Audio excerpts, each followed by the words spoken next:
Aujourd'hui, je voudrais vous parler d'une personne que je côtoie dans mon travail d'aumônier à l'hôpital et en EHPAD. Appelons cette dame Marlène. Marlène est atteinte de troubles cognitifs et de la mémoire. Lorsque nous nous rencontrons dans sa chambre ou dans le couloir, elle est parfois nerveuse, confuse, angoissée, ne se souvenant pas où elle est. D'autres jours, je la trouve le regard fixe, absente, confinée dans le silence. Autrefois, Marlène chantait dans la chorale de sa paroisse. Voix de soprano sans aucun doute. Aussi, les cantiques et les répons liturgiques sont une voie d'accès et un lien avec l'indemne de sa mémoire qui demeure.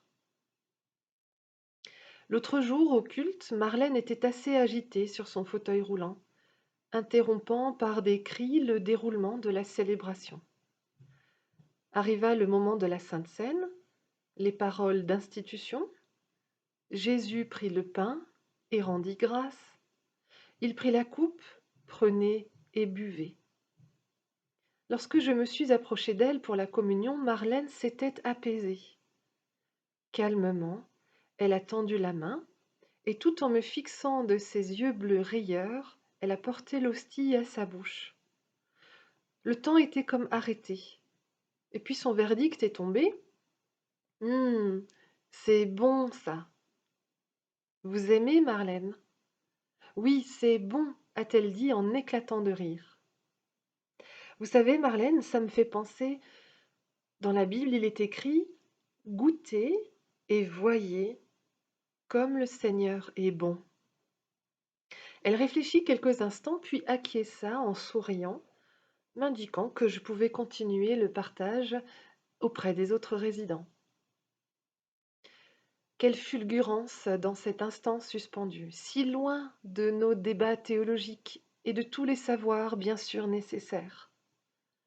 Mais ce moment, ce partage, ce regard et cette joie ont été offerts comme un cadeau, comme une grâce.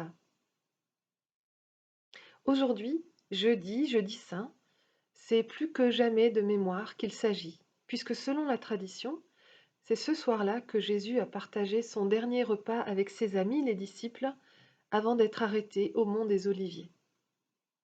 Faites ceci en mémoire de moi. De quoi Marlène a-t-elle bien pu se souvenir? Avait-elle, à cet instant précis, toute la mémoire du récit biblique de la Semaine sainte?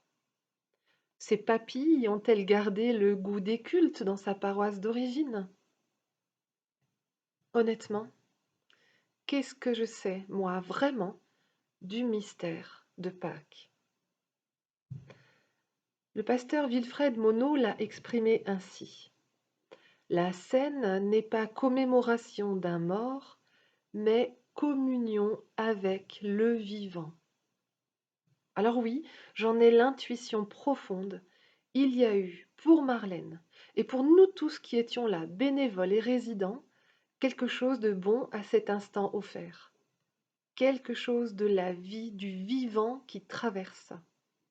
Quelque chose qui avait le goût du bon, de la beauté, de la bonté qui s'imposent au présent, dans l'ici et maintenant de la vie, et qui passe par tous les sens, et qui se fiche pas mal de la dégénérescence cognitive, de l'oubli et même de la mort. Pâques, dans quelques jours, le dira encore autrement. Ce que Jésus a incarné n'est pas arrangé parmi les reliques d'une mémoire poussiéreuse.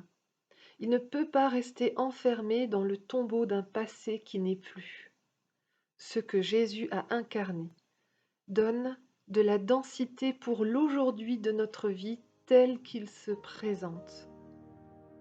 Marlène en a été pour nous tous la témoin. Et voici, c'était bon. Amen.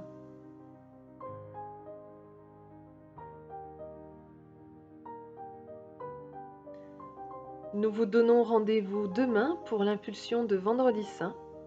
Mais quoi de mieux pour mettre nos sens en éveil que de rejoindre une communauté pour le goût de la rencontre et du partage, au culte par exemple.